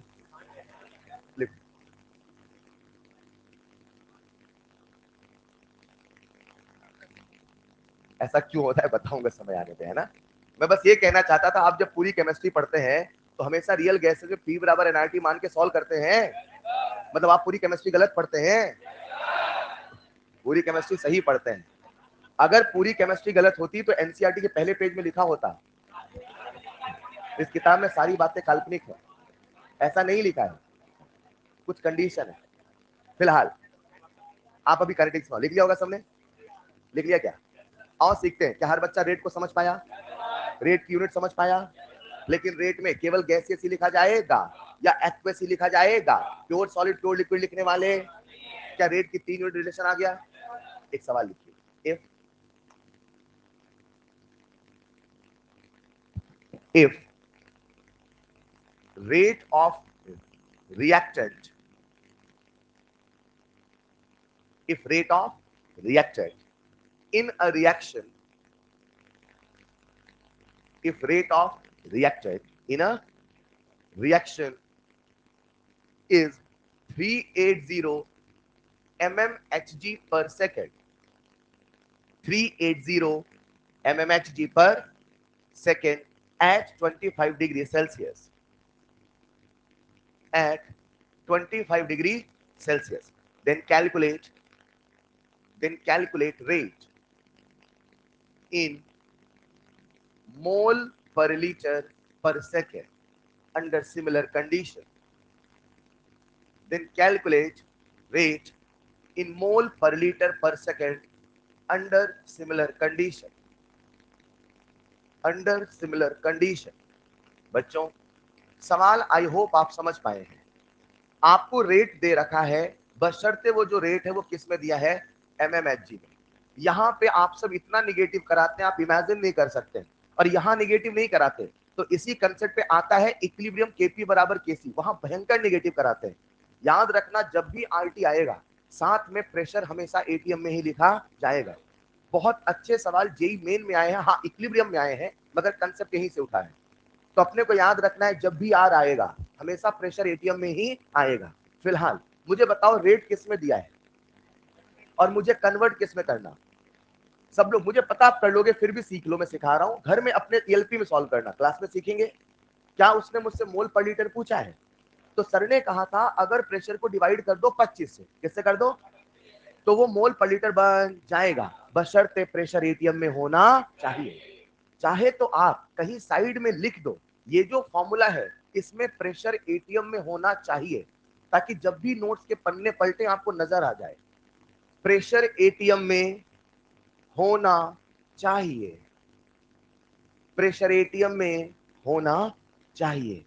ये कंडीशन है, तभी आप आर की वैल्यू ये रख पाओगे, नहीं तो नहीं रख पाओगे। आज रेट एमएमएचजी में दिया है, बच्चे बच्चे को पता है 1 एटीएम बराबर 760 एमएमएचजी होता है, यानी कि बच्चे को पता है कि 1 एमएमएचजी कितना एटीएम होता है। 1 एमएमएचजी होगा 1/760 एटीएम, हाँ या ना? यानी मेरे प्यारे बच्चों 380 कितना होगा बता दोगे ना? 380/760 एटीएम, यस और नो? यानी ये जो रेट मेरे सामने एमएमएचजी में दिया है, मैं इसे एटीएम में लिख सकता हूं, और ये एटीएम में हो जाएगा 380/760 एटीएम पर सेकंड, हाँ या ना? उसने मुझसे एटीएम पूछा है कि मोल पर लीटर, अब किससे डिवाइड करूं? 25 से, आरटी से, और आज आरटी की वैल्यू कितनी है? 25। तो 1/25 into half mole per litre पर सेकंड। समझ में आया हो तो हाँ कहना। अरे आ गया क्या? And what is the final answer? ठीक है, सॉल्व कर लोगे आप। क्या 0.02 क्या न्यूटन? कैपिटल एम पर सेकंड। कैपिटल एम कहां से आ गया? मोल पर लीटर को कैपिटल एम भी लिखा जाता है। मैं अगर इस पूरे लेक्चर में एक चीज आपको देना चाहता हूं तो बस वो ये, रेट हमेशा मोल पर लीटर लिखना, मोल मत लिखना प्लीज, नीट में गलत हो जाएगा। चलेगा? हम बोलचाल की भाषा में कंसेप्ट को समझाने के लिए न्यूमेरिकल यहां तक की मोल लिखते हैं, लेकिन जब यूनिट पूछे तो मोल पर लीटर ही बोलना है, बस एक ही कंसेप्ट गलत करते हैं आप यहाँ पे। Is this clear? यार अपनी काहे की फैक्ट्री थी, रोज कितना अमोनिया बना रहे थे, मार्केट से डिमांड आई थी 500। क्या अगर हमें 100 किलो अमोनिया पर डे से 500 किलो अमोनिया पर डे बनाना है, तो क्या हमें अपने फैक्ट्री की रफ्तार बढ़ानी होगी? सच बताओ, फैक्ट्री की रफ्तार बढ़ानी है कि पूरी रिएक्शन की रफ्तार बढ़ानी है? क्या आप रफ्तार समझ पाते हैं? किसी के जाने की रफ्तार तो किसी के आने की रफ्तार। और अगर आपको ammonia 500 kilo ammonia per day बनाना है, मतलब आपको पूरी रिएक्शन की रफ्तार बढ़ानी होगी, हाँ या ना? लेकिन सीखने का विषय है कि सर रिएक्शन की रफ्तार होगी क्या? अगर मैं आपसे कहता हूं प्यारे बच्चों, लेट्स इमेजिन एक रिएक्शन है N2 + 3H2 से बना 2NH से। सब लोग बोर्ड पे आइए। मैंने आपसे कहा ये रिएक्शन है, क्या ये? और मैंने कहा RODN2, ROD का फुल फॉर्म बोलो। अच्छा, प्रोडक्ट अपीयर होता है कि डिसअपियर? प्रोडक्ट। अगर मैंने कहा RODN2 है 5 मोल पर सेकंड, कितना है? ये सबको फील आया कि नहीं आया? यानी एक एक सेकंड में नाइट्रोजन के 5-5 मोल जा रहे। अच्छा, जब नाइट्रोजन के 5 मोल गए होंगे तो हाइड्रोजन बैठा था क्या? उसके कितने मोल? 3 मोल। इसके एक जाएंगे तो 3 जाएंगे। आज कितने जा रहे हैं? मैं ऐसे बोलता हूं, अगर एक जाएगा तो 3 जाएगा, आज 5 गया है तो 15 जाएगा। मैं कुछ कहना चाहता हूं, समझ में आए तो हाँ कहना। What is the rate of disappearance of nitrogen? 5. What is the rate of disappearance of hydrogen? अरे यार ऐसा नहीं लग रहा, अगर स्टोइशियोमेट्री पता है तो किसी की रफ्तार बता देंगे। मैंने रफ्तार नाइट्रोजन की बताई, आपने मुझे रफ्तार हाइड्रोजन की बताई, और अगर हाइड्रोजन नाइट्रोजन रफ्तार पता है तो क्या आप मुझे अमोनिया की रफ्तार बता दोगे? कितने बच्चे बता देंगे? Raise your hand. कितना होगा? 10। 1 मिनट। नाइट्रोजन की रफ्तार 5, हाइड्रोजन की रफ्तार, अमोनिया की, हर किसी के जाने की रफ्तार है, हर किसी के आने की रफ्तार है। रफ्तार यानी एक एक सेकंड में पर यूनिट टाइम में कितने का चेंज है, बोलो हाँ या ना। लेकिन अगर मैं आपसे कहूं पूरी रिएक्शन की रफ्तार, तो बताओ 5 बताऊं कि 10 बताऊं कि 15 बताऊं। ये मन में एक सवाल तो आया ना कि सर नाइट्रोजन की जो रफ्तार है वो रिएक्शन की रफ्तार तो नहीं कह सकते। सुन पा रहे हो, हम क्या करना चाहते हैं, 100 से 500 किलो करना चाहते हैं, और 100 से 500 किलो करने के लिए हमें रफ्तार बढ़ानी, तो हमें समझना पड़ेगा रफ्तार आखिर बढ़ती कैसे है। तो पहले रफ्तार निकालना तो सीखो, फिर तो बढ़ाना सीखोगे। यस और नो। अब हम सीखने वाले हैं how to calculate rate of reaction. How to calculate rate of, क्या मैंने आपको रेट समझा दिया, रेट में छुपे छुपे कंसेप्ट समझा दिए। अब हम रेट ऑफ रिएक्शन निकालने जा रहे थे। कॉपी में डालिएगा next heading, calculation, calculation of rate, calculation of rate of reaction. बच्चों पढ़ रहे हो ना, मन लगा के पढ़े, आंख लगा के ना पढ़े। कैलकुलेशन ऑफ, कैलकुलेशन ऑफ, तबीयत ठीक है सबकी, कैलकुलेशन ऑफ रेट ऑफ। हाँ मैं मानता हूं कि आप सबके पास फंडामेंटल राइट है, और अभी 2 महीने तक कुछ ज्यादा ही राइट है, लेकिन इसका मतलब ये नहीं आप कुछ भी करें। कैलकुलेशन ऑफ, मैंने क्या बोला समझे ना, आप सबके पास फंडामेंटल राइट्स हैं, और अभी 2 महीने तक तो कुछ ज्यादा ही राइट है, लेकिन इसका मतलब ही नहीं आप कुछ भी करें, है ना। Calculation of rate of reaction, थोड़ा सा आप सबका ध्यान चाहिए। प्यारे बच्चों हम लोग निकालने वाले हैं रेट। क्या निकालने वाले, जब रेट निकालेंगे तो रेट को कैसे निकाल रहे ये समझना पड़ेगा। इसे ऐसे समझते प्यारे बच्चों, आप लोगों ने फिजिक्स में सुना होगा स्पीड, सुना है क्या, सुनो ना। स्पीड जब आप पढ़ते हो तो आपने स्पीड को 2 तरीके से क्लासिफाई किया, वो कभी होता है एवरेज तो कभी होता है इंस्टेंटेनियस। मैं क्या कहना चाहता हूं सुनिएगा। इमेजिन करते प्यारे बच्चों, एक बंदा एक्सपेरिमेंट कर रहा था, वो 720 सॉल्यूशन बना रहा था। क्या बना रहा था, मान लो उसने क्या किया, 720 सॉल्यूशन बनाने के लिए रिएक्टेंट लिया। क्या लिया, रिएक्टेंट। और रिएक्टेंट के लिए 100 मोल, कितने मोल लिए, कितने मोल, किसके, और एक बर्तन में डाल दिया, मान लो, मान लिया। जैसे ही बर्तन में रिएक्टेंट के 100 मोल डाले, उस समय जब रिएक्शन को वो पढ़ने वाला था तो सुबह के 10 बज रहे थे। कितने बज रहे थे, यानी रिएक्शन की शुरुआत कितने बजे हुई, 10 बजे। हर बच्चे का ध्यान चाहिए प्लीज, ठीक। 10 बजे भाई ने रिएक्टेंट कितने मोल डाले थे, 100। जैसे ही 10 मिनट बीता, यानी 10 बज के 10 मिनट हुआ, तो रिएक्टेंट के 50 मोल बचे। कितने थे, कितने बचे, चेंज कितने का है, यानी कि आप कह सकते हो 50 मोल रिएक्टेंट के चले गए कितने मिनट में। अगर 10 मिनट में रिएक्टेंट के 50 मोल गए हैं, तो क्या हर बच्चा मुझे रिएक्टेंट की रफ्तार बता देगा। और रफ्तार का फॉर्मूला होता है delta C by delta T, और उससे आप यहाँ पे निकाल लोगे वो कितना आएगा, 5 मोल पर लीटर पर सेकेंड। पर फील के लिए बोल रहा हूं मैं, 5 मोल पर मिनट पर जो भी है, ठीक है। अब थोड़ा इसको फील करो, यानी एक एक मिनट में कितने मोल जा रहे हैं। सच बताओ, एक एक मिनट में 5 मोल गए हैं कि 10 मिनट में कुल 50 गए हैं। ये कुछ ऐसा है, इमेजिन करते हैं आप कोटा से गए जयपुर, मान लो कोटा से आप निकले सुबह 10 बजे, मान लो जयपुर पहुंचे आप 12 बजे, मान लो कोटा से जयपुर की दूरी है 200 किलोमीटर, मान लो, आप भी मानेंगे, ठीक है। कितनी दूरी है, 200। 10 से हम कितने बजे चले, 10 बजे। कब पहुंच गए, जैसे आप जयपुर पहुंचे 12 बजे, वहां आपकी मुलाकात मुझसे हुई, ठीक। मैंने कहा बेटा यहाँ क्या कर रहे हो, आप ये मत कहना सर आप क्या कर रहे हो, हाँ इधर आओ। कोटा से जयपुर पहुंचे और कितने घंटे लगे, 2। तो मैंने आपसे कहा बेटा एक बात बताओ, 2 घंटे में आप जयपुर पहुंच गए, आपकी रफ्तार क्या थी। आपने कहा सर सो सिंपल, हमारी जो रफ्तार थी वो थी 100 किलोमीटर पर आवर। आया ना। क्या सच में, क्या सच में हर मिनट हर सेकंड आपने ऐसी गाड़ी चलाई है, लेकिन फिर भी आपने मुझे रफ्तार क्या बताया, 100 किलोमीटर पर आवर। मेरी बात को सुनिएगा, 2 आवर के इंटरवल में, 2 आवर्स के इंटरवल में जो आपकी स्पीड आई, आपने मुझे एवरेज करके बताया, यानी कि जो फॉर्मूला कहीं ना कहीं आप सबके जहन में बचपन से है, वो शायद एवरेज स्पीड का फॉर्मूला है। इन द सेम वे आज 10 मिनट में कितने मोल का परिवर्तन हुआ, 50। तो आपने कहा क्योंकि 10 मिनट में 50 मोल का परिवर्तन हुआ, यानी कि हर मिनट में 5-5 का हुआ, क्या कोई जरूरी है हर मिनट 5 का हुआ हो? लेकिन आपने कहा on an average her minute में 5 मोल का परिवर्तन हुआ। बोलो हाँ या ना?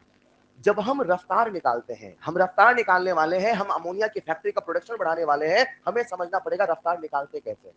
जैसे फिजिक्स में आपने स्पीड को दो तरीके से क्लासिफाई किया था, इन द सेम वे हमने यहाँ पे रेट को भी दो तरीके से क्लासिफाई किया है। जो रेट होगा वो या तो कभी एवरेज होगा या तो कभी इंस्टेंटेनियस होगा। आई होप आप समझ पा रहे हैं एवरेज वर्ड का मतलब क्या है, आप समझ पा रहे हैं इंस्टेंटेनियस वर्ड का मतलब क्या है, हाँ या ना? कॉपी में लिखिएगा, जैसे लिख रहा हूं। रेट को दो तरीके से क्लासिफाई किया गया, number 1 average rate, number 2 instantaneous rate. हाँ ये सच है, हम लोग रेट ऑफ रिएक्शन निकालने वाले हैं, लेकिन सबसे पहले हम लोग रिएक्टेंट का रेट निकालेंगे, फिर हम लोग निकालेंगे प्रोडक्ट का रेट, और फिर हम लोग निकालेंगे रिएक्शन का रेट। इसे आप ऐसे समझिए, जब मैं एवरेज रेट पढ़ाऊंगा तो 3 हिस्सों में पढ़ाऊंगा, रिएक्टेंट का, प्रोडक्ट का, रिएक्शन का। और कोई भी रेट पढ़ाऊंगा उसे भी 3 हिस्सों में पढ़ाऊंगा। सबसे पहले उसका थ्योरेटिकल एनालिसिस, फिर उसका मैथमेटिकल एनालिसिस, फिर उसका ग्राफिकल एनालिसिस। यानी हम पढ़ेंगे रेट कितने तरीके से? दो, एक होगा एवरेज, एक होगा एवरेज रेट ऑफ रिएक्टेंट। अब उसके कितने हिस्से? 3, theoretical, mathematical, graphical. In the same way average rate of product कितने हिस्से? 3, थ्योरेटिकल, मैथमेटिकल, ग्राफिकल। चलेगा? फिर हम आएंगे इंस्टेंटेनियस रेट में, जब सारा हो जाएगा। फिर यहां सबसे पहले इंस्टेंटेनियस रेट निकालेंगे रिएक्टेंट का, फिर निकालेंगे प्रोडक्ट का, और फिर निकालेंगे रिएक्शन का। और इसे भी पढ़ेंगे 3 हिस्सों में, सबसे पहले थ्योरेटिकल, फिर मैथमेटिकल, फिर ग्राफिकल। लिख लीजिए। अगर आप रेट को बढ़ाना चाहते हैं तो सबसे पहले रेट को निकालना सीखिए, रेट के पीछे छुपे हुए कंसेप्ट को सीखिए। हम लोग रेट ऑफ रिएक्शन निकालना चाहते हैं, लेकिन रेट ऑफ रिएक्शन के पहले रिएक्टेंट का रेट निकालिए, प्रोडक्ट का निकालिए, फिर रिएक्शन का निकालिए। वो भी दो तरीके से निकलेगा, या तो एवरेज होगा या तो इंस्टेंटेनियस होगा। What is the best part? समझ लिया होगा? एक एक करके समझते हैं। शुरू में कुछ हिस्से आसान है, धीरे धीरे कंसेप्ट आता जाएगा। कॉपी में लिखिएगा next heading average rate. Copy में लिखिएगा नेक्स्ट हेडिंग एवरेज रेट। आओ एवरेज रेट निकालते हैं। सबसे पहले किसका निकालें, रिएक्टेंट का कि प्रोडक्ट का? लिख लीजिएगा नंबर 1 एवरेज रेट। उसमें भी सबसे पहले किसका निकाले? रिएक्टेंट का। एक बात बताओ बच्चों, जब भी हम एवरेज रेट निकालते हैं, एवरेज जब भी निकालते हैं, जैसे भी कुछ देर पहले मैं 10 मिनट बोला था, 2 आवर्स बोला था, इतना आपको फिजिक्स में बताया जाता है कि जब भी एवरेज रेट निकाला जाता है वो हमेशा एक इंटरवल में निकाला जाता है, बशर्ते वो इंटरवल कैसा होना चाहिए? मेजरेबल। समझते हैं? हमारी घड़ी 10 मिनट के इंटरवल को पढ़ पाएगी, आवर्स को पढ़ पाएगी? क्या हमारी घड़ी माइक्रो सेकंड को पढ़ पाएगी? यानी माइक्रो सेकंड हमारे लिए मेजरेबल। मैं कहना क्या चाहता हूं, लिखिएगा first point, when rate is measured, when rate is measured in measurable time interval, when rate is measured in measurable time interval, जब मेजरेबल टाइम इंटरवल में रफ्तार निकाला जाता है वही एवरेज रेट कहलाता है। जाने अनजाने में अभी तक जो आपको पढ़ाया, रेट के कितने फॉर्मूले बताए? Delta N by delta C by delta P by, जाने अनजाने में आपको अभी तक जो भी पढ़ाया वो सारा का सारा फॉर्मूला प्यारे बच्चों किसका निकल के आया? एवरेज रेट का। किसका था? क्यों? क्योंकि आप जब भी टाइम में चेंज निकालते तो हमेशा मेजरेबल होता था। बोलो हाँ या ना? 10 second, 20 second, 30 second, 10 minute, yes और नो? 1 मिनट। अब एक सवाल पूछता हूं पूरी क्लास से, सच बताओ, जब हम रेट लिखते हैं तो चेंज इन कंसंट्रेशन लिखते हैं कि change in active mass? Change in. और अगर एक्टिव मास है तो रेट का फॉर्मूला ये होगा, होगा। रेट का फॉर्मूला ये होगा, होगा। अब बताओ रेट का formula delta N by delta T होगा कि नहीं होगा? ये फॉर्मूला होने वाला। नॉर्मल बोलचाल की भाषा में बोल दो चलेगा। आप केमिस्ट्री की दुनिया में आ चुके हो, जब एवरेज या इंस्टेंटेनियस निकालोगे कभी भी मोल में निकलने वाला नहीं है, याद रखना। क्योंकि हम चेंज इन कंसंट्रेशन नहीं लिखते, चेंज इन एक्टिव मास लिखते हैं। Is this clear? अब जो पूछ रहे हो बताना किसका रेट निकाल दो, तो माइनस साइन लगाओ कि ना लगाओ? क्योंकि अगर माइनस साइन नहीं लगाओगे तो आंसर कैसा आएगा? निगेटिव। और हम सब जानते हैं रेट कभी निगेटिव होने वाला नहीं। लिख लीजिएगा फर्स्ट पॉइंट, हम अगर एवरेज रेट निकालेंगे तो कुछ नहीं करना है, आपको कंसंट्रेशन का चेंज देखना है और टाइम का चेंज देखना है और डिवाइड कर देना है। आसान है क्या? अरे आसान है क्या? एक सवाल पूछना चाहता हूं, पूछ लो क्या? अभी कॉपी मत लिखना, पूछ रहा हूं। इमेजिन करो मेरे पास एक रिएक्शन है, N2 + 3H2 से बना है 2NH। चलो बोर्ड पे आइए, आओ ना यार। मैंने कहा T = 0 पे इसके 50 मोल है मान लो, और T = 10 मिनट। तो बताओ 10 मिनट का अंतराल पढ़ पाओगे नहीं पढ़ोगे? मेजरेबल हुआ कि नहीं हुआ? और 10 मिनट के अंतराल में इसके मोल हो गए 15। कितने हो गए? क्या इनिशियल मोल पता है? क्या फाइनल मोल पता है? तो क्या कंसंट्रेशन भी पता है? अरे वॉल्यूम पता है तो कंसंट्रेशन पता है ना। अगर सवाल वॉल्यूम नहीं देगा तो खुद से वन मानना, समझ पाए क्या? लेकिन अगर सवाल वॉल्यूम देगा तो याद रखना कंसंट्रेशन बनाने के लिए वॉल्यूम से डिवाइड करना। समझ पा रहे हो क्या? सवाल कराऊंगा अभी फिलहाल। मुझे बताओ क्या आप इसका रेट निकाल लोगे? Final minus initial so on, हाँ या ना? आओ प्यारे बच्चों, इसी कहानी को समझते हैं ग्राफ के माध्यम से। लिख लेना फॉर्मूला, लिख लिया क्या? सबसे पहले theoretical, so simple, measurable, interval. Mathematical formula आपको पहले से याद था, कुछ बताने की आवश्यकता नहीं थी। अरे हाँ या ना? चलो बनाते हैं ग्राफ। बनाए क्या? सब लोग बोर्ड पे आओ। मैं ग्राफ बना रहा हूं तो बताओ मोल वर्सेस टाइम में बनाऊं कि कंसंट्रेशन वर्सेस टाइम में बनाऊं? शानदार। मोल वर्सेस टाइम क्यों ना बनाऊं? क्योंकि मोल एक्टिव मास नहीं है। अच्छा, मैं कंसंट्रेशन वर्सेस टाइम बना सकता हूं, मैं प्रेशर वर्सेस टाइम भी बना, लेकिन मोल वर्सेस टाइम ग्राफ बनने वाला। बहुत बढ़िया। अब ग्राफ बनाते हैं रिएक्टेंट का बना रहे कि प्रोडक्ट का? रिएक्टेंट T = 0 पे मैक्सिमम होगा कि मिनिमम? और जैसे जैसे समय बदलता वो घटता, ऐसे घटा दूं चलेगा? क्यों नहीं घटाऊं ऐसे? किसने कहा लीनियरली नहीं घटता? किसने कहा लीनियरली नहीं घटता? ऐसा कहां लिखा है? ये बोलो ना, हमें रटा है सर, ऐसा हमेशा होता है। ऐसे घटा दूं चलेगा? चलेगा। ऐसे घटा दूं चलेगा? चलेगा। ऐसे घटा दूं चलेगा? चलेगा। ऐसे घटा दूं चलेगा? चलेगा। किसने कहा केवल ऐसे घटता है? पर क्योंकि हर रिएक्टेंट का नेचर अलग है, क्योंकि हर रिएक्टेंट का नेचर। अगर मैंने स्ट्रेट लाइन बना दिया तो मैं दुनिया को यह बताना चाहता हूं कि रिएक्टेंट हमेशा स्ट्रेट लाइन घटता है, लेकिन ऐसा कोई जरूरी हमेशा स्ट्रेट लाइन घटे वो जरूरी नहीं है। स्ट्रेट लाइन कभी नहीं घटता ऐसा नहीं है, अभी ऑर्डर आना बाकी है। स्ट्रेट लाइन भी घट, एक्सपोनेंशियल भी घट, रेक्टेंगुलर हाइपरबोला भी घट। पर मैं कोई एक केस नहीं बता सकता, मुझे बताना था जनरल केस। क्या बताना था? तो उस जनरल केस के चक्कर में मैंने एक सिंपल सा कर्व बना दिया। आप सब जानते हैं स्ट्रेट लाइन भी एक कर्व है, रेक्टेंगुलर हाइपरबोला भी एक, एक्सपोनेंशियल भी एक। वो सब स्पेशल केस ऑफ कर्व हैं, लेकिन मैं कोई स्पेशल केस ना बनाते हुए मैंने एक जनरल केस बनाया, और जनरल केस में यूं ही मैंने कोई एक कर्व बनाया, यूं ही मैंने कोई एक, ये रेक्टेंगुलर हाइपरबोला, ये एक्सपोनेंशियल, ये बस एक जनरल। चलेगा? अब बताओ ये समय के साथ घट रहा कि नहीं घट रहा? ये रिएक्टेंट है कि प्रोडक्ट है? बच्चों सुन रहे हो ना? हम क्या निकालने चले हैं? Average rate. किसका? सबसे पहले निकालेंगे रिएक्टेंट का, फिर निकालेंगे, फिर थ्योरेटिकल, मैथमेटिकल, ग्राफिकल। कितना आसान है। अभी सारी कहानी किसकी चल रही? Theoretical, mathematical. अब क्या चल रहा? एवरेज निकाल रहे हैं, इंस्टेंटेनियस एवरेज। जब भी एवरेज निकालना, सबसे पहले आपको चुनना है एक इंटरवल। ये भयंकर आसान है कि नहीं है? लेकिन जो बच्चा नहीं सुन रहा, मुझसे भी सवाल गलत कराऊंगा, देखना जब खेला शुरू करूंगा फिर आप यही सवाल गलत करोगे। पर क्यों? क्योंकि आपका ध्यान नहीं मैं क्या कह रहा हूं। सबसे पहले चुनना पड़ेगा एक इंटरवल। क्या चुनना पड़ेगा? हमने एक इंटरवल चुना T1, यहां चुना इनिशियल T1 है कि T2? इनिशियल और फाइनल। अच्छा यहां से देखो तो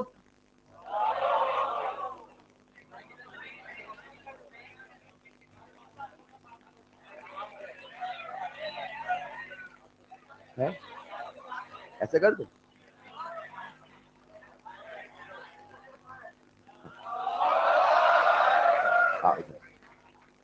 तो मैं कह रहा था ये इनिशियल टाइम है और ये final time.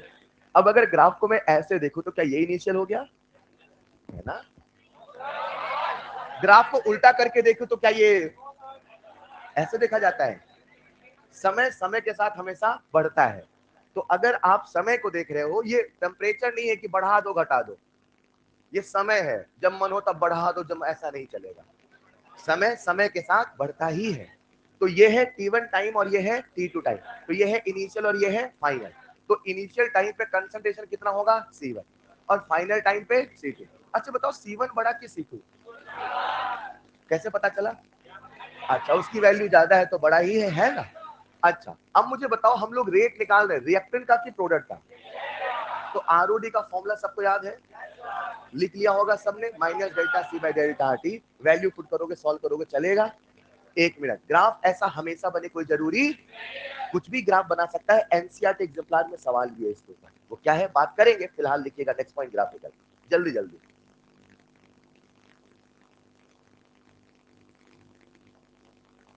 Average rate of reactant में सीखने जैसा कुछ भी नहीं था, बस कॉपी में लिख के हम एक फॉर्मेलिटी पूरी कर रहे थे। हाँ, हमने इसे भी लिख लिया। एक बच्चा मुझसे कह रहा है सर आपने माइनस क्यों लिखा? मैंने आरओडी की वैल्यू लिखी है कि फॉर्मूला लिखा है? मैं ऐसे बोल रहा हूं आरओडी बराबर 5 कि मैं आरओडी निकालना चाह रहा हूं। तो जब आरओडी निकालना चाह रहे हो, मेरी बात को समझना, आप अगर माइनस, इसको समझो, मैं रेट निकाल रहा हूं, अगर माइनस नहीं लगाओगे तो ओवरऑल आंसर नेगेटिव आएगा पॉजिटिव। दिमाग में एक चीज सेट करो, ये जो माइनस साइन लगा ये मात्र फॉर्मूले में लगा है, इसको सॉल्व करने से जो वैल्यू आएगी वो कैसी आएगी? पॉजिटिव। अगर मैं आपसे पूछता, सुनना ध्यान से, आरओडी कितना होगा, क्या पूछता आरओडी कितना, तो आपका आंसर होगा 5 10 जो भी है।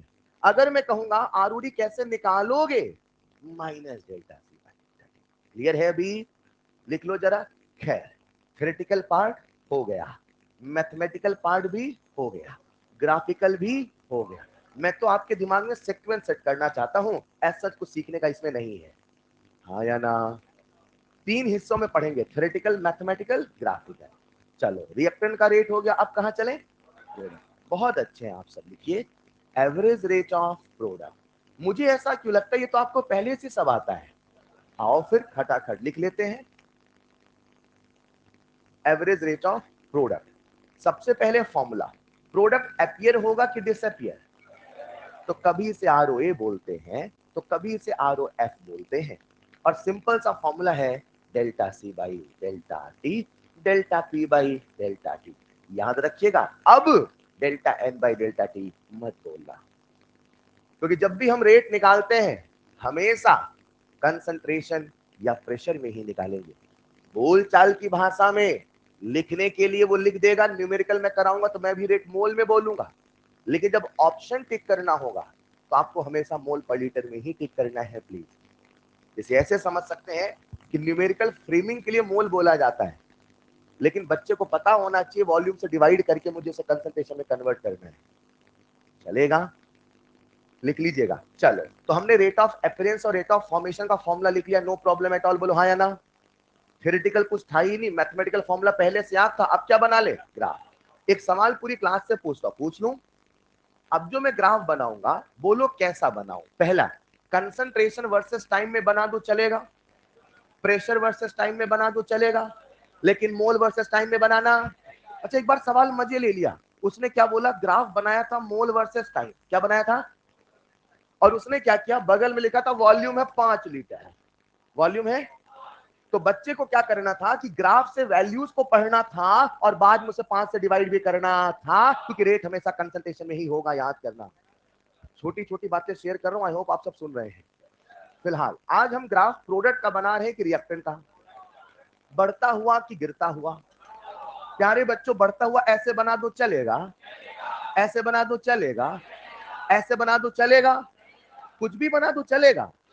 लेकिन अगर मैंने कोई एक कर्व बनाया तो मैं एक केस बना दूंगा कि दुनिया के सारे प्रोडक्ट ऐसे ही बढ़ेंगे, जो कि कोई जरूरी। अब मुझे जनरलाइज करना था, इसीलिए मैंने एक जनरल कर्व बनाया जिसमें दुनिया का हर कर्व समाया, और मैंने कुछ इस प्रकार से कर्व बनाया। बोलो चलेगा? आओ, इसमें एक इंटरवल चुनते हैं T1, चलेगा? एक इंटरवल चुनते हैं T2, चलेगा? यार कितने कमजोर हैं आप, आपका ध्यान ही नहीं हो पाता पढ़ाई में। आधों का तो ध्यान ही भटक जाता है भाई साहब। क्लिनिक में कैसे बैठोगे 8 घंटे है? T1 पे कंसंट्रेशन है C1 और T2 पे कंसंट्रेशन है C2। बताओ हर बच्चा फॉर्मूला लगा लेगा? लिखो फटाफट, सवाल अभी कुछ देर में दूंगा, पहले लिखो। ऐसा लग रहा इसमें तो कुछ भी सीखने का था ही नहीं। बहुत अच्छे बच्चों, सब आता है आपको, है ना? हाँ, थ्योरेटिकल पार्ट हो गया, मैथमेटिकल पार्ट भी हो गया, ग्राफिकल पार्ट भी हो गया, रिएक्टेंट का रेट हो गया, प्रोडक्ट का रेट हो गया। अब कहां चले भाई साहब? रिएक्शन।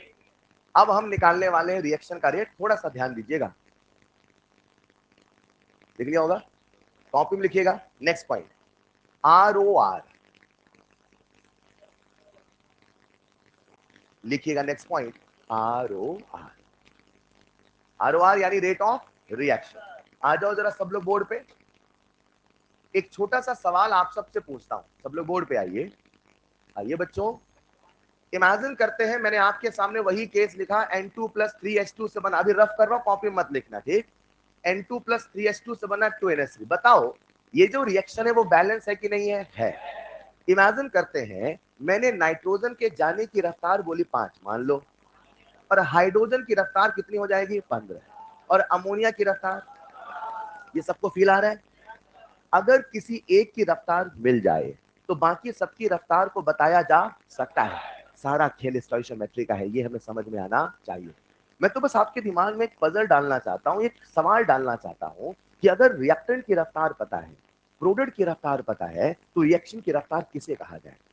रिएक्शन की रफ्तार होगी तो होगी क्या? लॉजिक पे चलो, शायद रिएक्शन की रफ्तार कुछ ऐसा होगा, कोई ऐसा नंबर होगा जो पूरी रिएक्शन में होगा, जो रिएक्टेंट में भी होगा और हर प्रोडक्ट में भी होगा।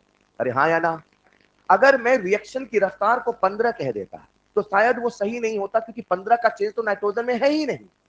अगर वो रिएक्शन की रफ्तार है तो वो हर रिएक्टेंट में है और हर, यानी अगर रिएक्शन की रफ्तार बोलना है तो मुझे कुछ ऐसा बोलना होगा जो सभी रिएक्टेंट सभी प्रोडक्ट में कॉमन है। बताओ इसकी रफ्तार कितनी है? 5। इसकी कितनी है? 15। तो जो 15 मोल पर सेकंड से जा रहा, 5 से तो जा ही रहा है। इसकी रफ्तार कितनी है? 10। जो 10 से जा रहा वो 5 से तो जा ही रहा है। तो क्या मैं रिएक्शन की रफ्तार 5 बोल दूं?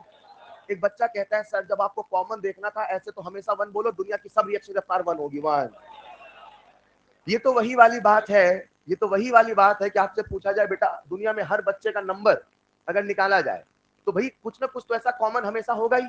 हम कॉमन नंबर नहीं निकाल रहे, हम कॉमन फैक्टर नहीं निकाल रहे, हम कॉमन स्पीड निकाल रहे हैं।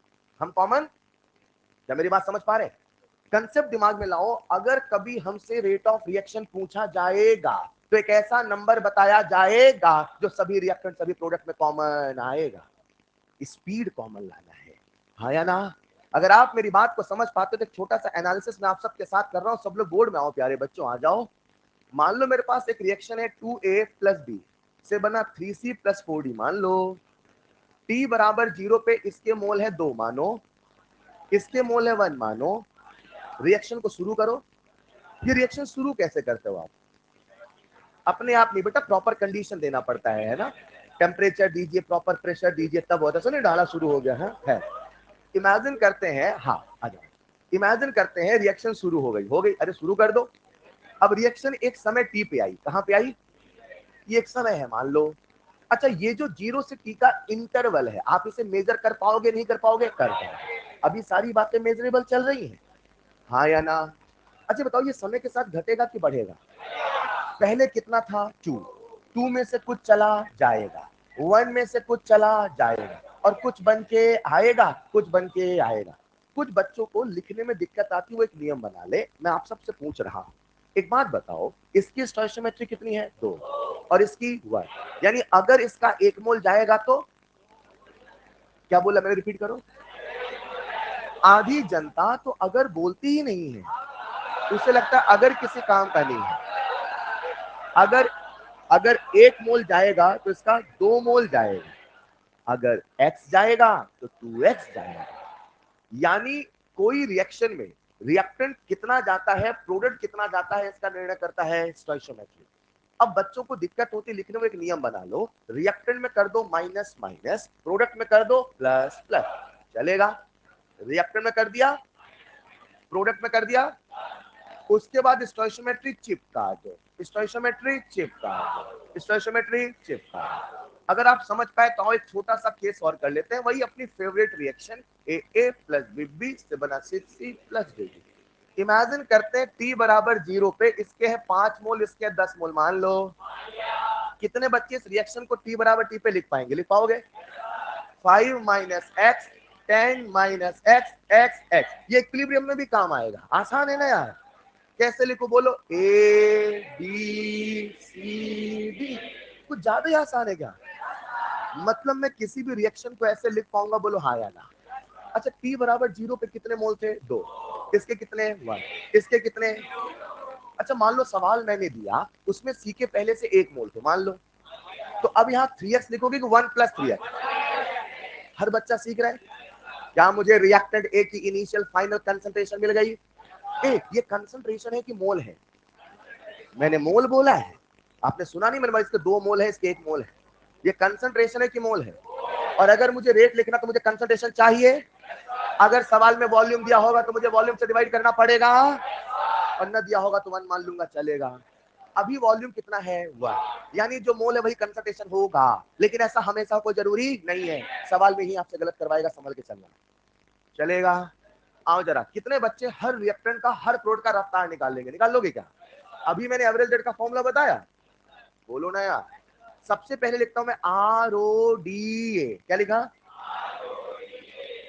इसको हिंदी में कैसे पढ़ोगे? हिंदी बोल रहा हूं मैं, ए के जाने की रफ्तार, इंग्लिश में rate of disappearance of A. Formula सबको याद है? फॉर्मूला प्लस के साथ कि माइनस के साथ? लेकिन वैल्यू आएगी प्लस के साथ। Minus delta C by delta T, चलेगा? लिख देता हूं -2 - 2x -2 अपॉन t - 0। हाँ या ना? जरा इसको सॉल्व करो, कितना आया? 2 से 2 कटेगा, माइनस माइनस प्लस आया। जब फॉर्मूला नेगेटिव लगाओगे तभी तो वैल्यू प्लस में आएगा। ये किसकी रफ्तार है? अब हवा में क्या पैसे बी की रफ्तार निकाल लोगे सब लोग? क्लास में पढ़ने का नियम है, केवल मैं हूं और बस सर है और कोई अगल बगल नहीं है। देखो जरा, क्या आप सब बी की रफ्तार निकाल लोगे? बी की रफ्तार कैसे निकालोगे? 1 माइनस एक्स माइनस 1, चलेगा? सीधे लिख दूं? कितने बच्चे लिख पाए? रेजोर है, हाथ नीचे मत करना प्लीज। ठीक है, सब लिख पाए। अब हाँ, अब मुझे बताओ, जो बी की रफ्तार है, लिख पाए ना आप लोग? RODB कितनी होगी? x by T. शानदार यार। ROAC बता दो सर। ऐसे कैसे बता दें सर? हाँ, अब बता दो। Final minus initial upon time. कितनी है सी की रफ्तार? अरे वाह बच्चों, बहुत अच्छे। जरा मुझे ROAD बता दो। सब आता है क्या आपको? अगर आपसे ए की रफ्तार पूछी जाए तो बता दोगे? बी की रफ्तार, सी की रफ्तार, डी की रफ्तार। लेकिन मैं तो आपसे पूछना चाहता हूं रिएक्शन की रफ्तार। बोलो क्या बोलोगे? आप सबने चालाकी करी। चालाकी में आपने क्या किया कि सब में कॉमन देखा, और कॉमन क्या मिला? आज तो चालाकी चल गई, लेकिन जब सवाल आता उसमें ऐसे लिखा होता 1.2 इंटू 10⁻³ और वहां लिखा होगा 3.6 10⁻⁴। अब कॉमन कैसे निकालोगे? फिर उसमें अलग अलग कॉमन निकलते हो, फिर अंत में सबका एक ही कॉमन आता हुआ है। अब ऐसे नहीं करना है। कैसे करना सुनिएगा। आप ये तो समझ गए ना, अगर ROR बताना है, अगर तो कुछ ऐसा देखना है जो सभी में कॉमन है। लोगों ने दिमाग क्या लगाया, आओ एक मेथड बनाते हैं। और मेथड क्या बनाया जरा सुनिएगा। 2x बाई टी दिख रहा है सबको?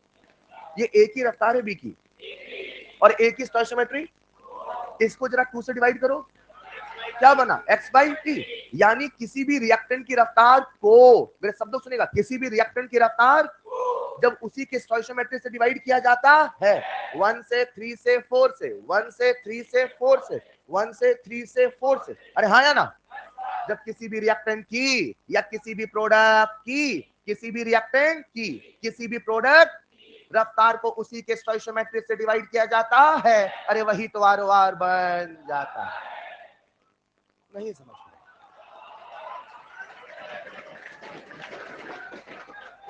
लिखो लिखो लिखो जल्दी। अब हमारे सामने एक मेथड आ चुका है, एक तरीका आ चुका है। अब हम किसी भी रिएक्शन का ROR निकाल पाएंगे। रिएक्टेंट की रफ्तार जानेंगे, प्रोडक्ट की रफ्तार जानेंगे, स्टोइशियोमेट्री से डिवाइड कर देंगे। हाँ या ना? अब इसमें खेल क्या है वो बताता हूं, लिखो जल्दी से।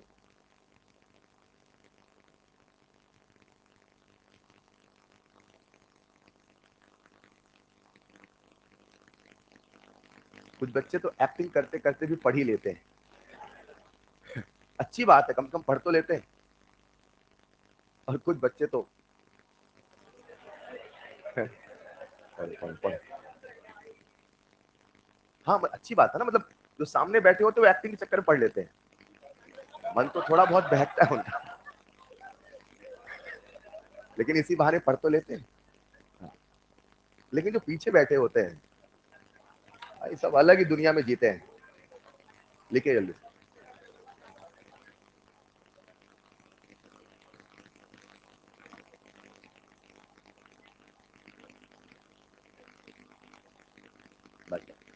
ये मैंने 1 माइनस ये 1x लिखा है, ये 1 को लिखते नहीं लिखते, आपको दिखाने लिख दिया, वैसे 1 को लिखते नहीं है।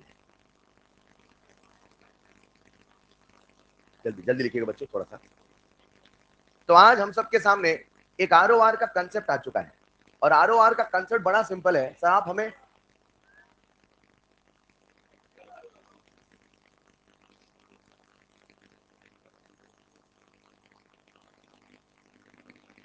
ऑनलाइन वालों, ऑनलाइन वालों सो गए क्या? ऑनलाइन वालों से कह रहा हूँ।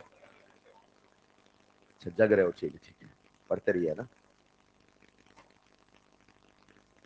चलिए तो प्यारे बच्चों, हम सबके सामने एक मेथड आ चुका है, R O R equal to nothing but R O D और R O A upon stoichiometry. थोड़े से फील करते हैं, समझते हैं ध्यान से, अब छोटी छोटी बातें आएंगी, ठीक है। एक कंसेप्ट आया। अब हम लोग क्या करते हैं, सभी रिएक्टेंट और सभी प्रोडक्ट की हेल्प से आर ओ आर निकालने की कोशिश करते हैं। इसे लिख लिया होगा सबने? लिख लिया सबने? नहीं लिखा तो रुक जाना, आ जाओ सब लोग बोर्ड पे।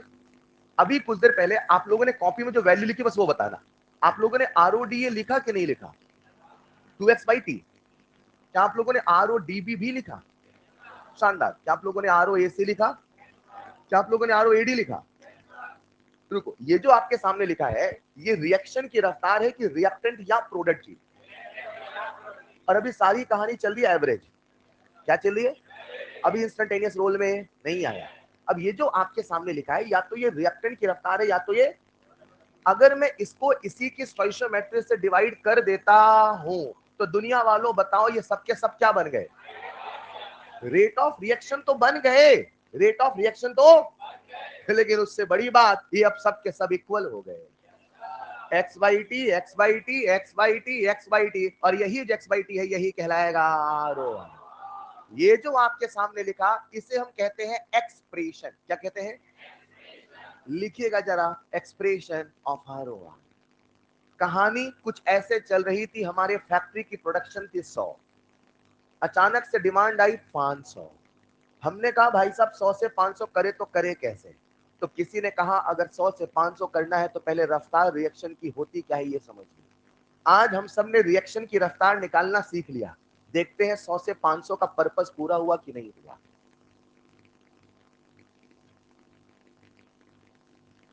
मैं जब भी कहूं expression of R O R तो तुरंत आप सबके मन में ये वाली पिक्चर आ जानी चाहिए। ये जो आप सबके सामने एक्सप्रेशन लिखा है, इसी एक्सप्रेशन का नाम है आर ओ आर, मगर इस एक्सप्रेशन को यूज करने की एक शर्त है, एक कंडीशन है। लिख लिया होगा सबने? अच्छा, ये जो एक्सप्रेशन है ये क्या लिखा? R O, rate of disappearance of A. अच्छा, आधे तो फुल फॉर्म ही नहीं बोल पाते क्या? हाँ, ये तो सब बोल पाते हो ना, आर ओ डी ए। हाँ, क्योंकि धीरे धीरे बस मैं रफ्तार बोलूंगा, फिर आपके दिमाग में शब्द आने चाहिए। आर ओ डी ए मतलब रेट ऑफ डिसअपियरेंस ऑफ ए। अगर हम माइंड में वर्ड नहीं सोच पाएंगे ना तो उसके कभी कंसेप्ट नहीं बन पाएंगे। एक एक शब्द सिखाया, अब शब्दों से कंसेप्ट में आ रहा हूँ, ठीक है। पहले शब्द समझो रेट, फिर शब्द समझो आर ओ डी, अब उसके कंसेप्ट में आ रहा हूँ। तो प्यारे बच्चों, ये रफ्तार है, ठीक है। अभी कुछ देर पहले मैंने कहा था, जब भी हम किसी भी रिएक्टेंट की या किसी भी प्रोडक्ट की रफ्तार या रेट को कैलकुलेट करते हैं तो फॉर्मूला कुछ ऐसे लगाते हैं, minus delta C by delta T. Agree और नॉट? यहां प्रेशर लिख सकते हैं लेकिन यहां मोल नहीं लिख सकते हैं। जाने अनजाने में ऐसा सोच लो, अगर कभी मैंने मोल लिखा है तो वॉल्यूम 1 लीटर मान लो, लेकिन इन रियलिटी हम मोल नहीं लिख सकते, कंसेप्चुअली मोल लिखने की इजाजत नहीं है, क्योंकि हम यहां लिखते हैं एक्टिव मास। क्या लिखते हैं? अब एक्टिव मास को लिखने का दो तरीका, या तो आप ऐसे लिखो change in concentration of A, क्या लिखो? चेंज इन कंसंट्रेशन ऑफ ए। और अगर ऐसा नहीं लिखना चाहते तो फिर ऐसा लिखो minus delta change in concentration of A. ये जो बॉक्स आपके सामने बना है ये एक्टिव मास को रिप्रेजेंट करता है। किसको? और एक्टिव मास का मतलब कंसंट्रेशन है, प्रेशर है, मगर मोल नहीं है। इसीलिए मैं कब से कह रहा हूं यहां मोल की इजाजत नहीं है। अगर कभी मोल लिख दिया जाए तो मान लेना वॉल्यूम लीटर है, कंसंट्रेशन है। Is this clear? रुकना ध्यान से। क्या मैं इस आरओडीए को ऐसे लिख पाऊंगा मेरे प्यारे बच्चों? आरओडीबी कैसे लिखूं बोलो? Minus delta B by delta T, R O A C plus plus delta C by delta T. क्या एक बार ये वाला एक्सप्रेशन लिख ले? लिखना जरा नेक्स्ट पॉइंट में, फिर बताता हूं शर्त क्या है। पहले ये वाला एक्सप्रेशन लिख लो। इसी एक्सप्रेशन को लिखने का एक और तरीका, ये लिखना जरूरी है वरना आप न्यूमेरिकल को फील नहीं कर पाते।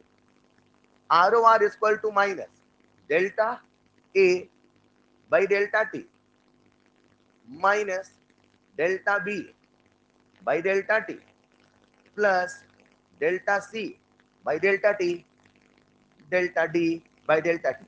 आगे बढ़ने के पहले एक सवाल पूछूंगा पूरी क्लास से, बताओ ये आर ओ डी ए है कि आर ओ आर? पूरी क्लास आ जाओ आ जाओ आ जाओ आ जाओ आ जाओ आ जाओ। ये आर ओ डी ए है कि R O R? R O D A. R O R तब बनता है जब स्टोइशियोमेट्री से डिवाइड किया जाता है। तो बताओ ये आर ओ डी ए है कि आर ओ आर? ऐसे भी सवाल आते हैं, मैं कराऊंगा। एक्सप्रेशन लिखा होता है, पहचानो आर ओ डी ए क्या है, आर ओ आर क्या है। स्टोइशियोमेट्री छोड़ के आर ओ डी ए या आर ओ ए, स्टोइशियोमेट्री के साथ आर ओ आर। समझो इसको, ये आर ओ डी ए है कि R O R? R O D B, R O A, R O A stoichiometry से डिवाइड कर डालूं? क्या अब ये आर ओ आर बन गया? क्या ये सब क्या सब बराबर हो गया? ये एक्सप्रेशन है, ये इक्वालिटी है। इक्वेशन बन गया, इक्वल का साइन लगा दिया तो इक्वेशन बन गया ना। और इक्वेशन बन गया मतलब अब सवाल करने के लिए हमारे पास एक फॉर्मूला आ गया। अरे हाँ या ना? देखो पहले बच्चों, ये जो एक्सप्रेशन हमारे सामने है ये बिल्कुल expression of R O R के नाम से जाना जाता है। मगर इस फॉर्मूले को लगाने की एक शर्त है। वो शर्त क्या है सुनिएगा। जब भी आप यहाँ रेट लिखेंगे, क्या लिखेंगे? क्या लिखेंगे? या तो वो मोल पर लीटर में होना, या तो वो एटीएम में होना, लेकिन और कोई यूनिट चलने वाली। जब हम करते हैं सवाल, क्या करते हैं? तो कभी कभी रेट बाकी यूनिट में दिया होता है क्योंकि उसे आपसे न्यूमेरिकल करवाना है। मेरी बात समझ पा रहे हैं? लेकिन अगर इस फॉर्मूले में आपको वैल्यू पुट करना है तो कभी भी यहाँ पे कोई दूसरा यूनिट नहीं चलेगा, केवल चलेगा मोल या तो एटीएम। बोलो हाँ या ना? मैं क्या कहना चाहता हूँ समझाता हूँ। इतना लिख लिया? सबने लिख लिया? एक छोटा सा केस एनालिसिस करते हैं। सब लोग बोर्ड पे आइए जरा। इमेजिन करते हैं हम सब के सामने रिएक्शन लिखी है N2 + 3H2 से बना 2NH। आओ सब लोग आगे। इमेजिन करते प्यारे बच्चों, आरओडी नाइट्रोजन दे रखा है 2, मान लो। अच्छा 2 मोल पर लीटर बोलूं कि 2 मोल बोलूं? सर मोल पर लीटर बोलोगे हम समझ ही नहीं पाएंगे। वो बोलने में थोड़ा सा कठिन है और फील करने में तो बहुत ही कठिन है। मैं सरल भाषा के लिए मोल बोल दूं चलेगा? मान लो आरओडी N2 है 2 मोल पर, अरे मान लो। यानी आपको किसकी रफ्तार पता है?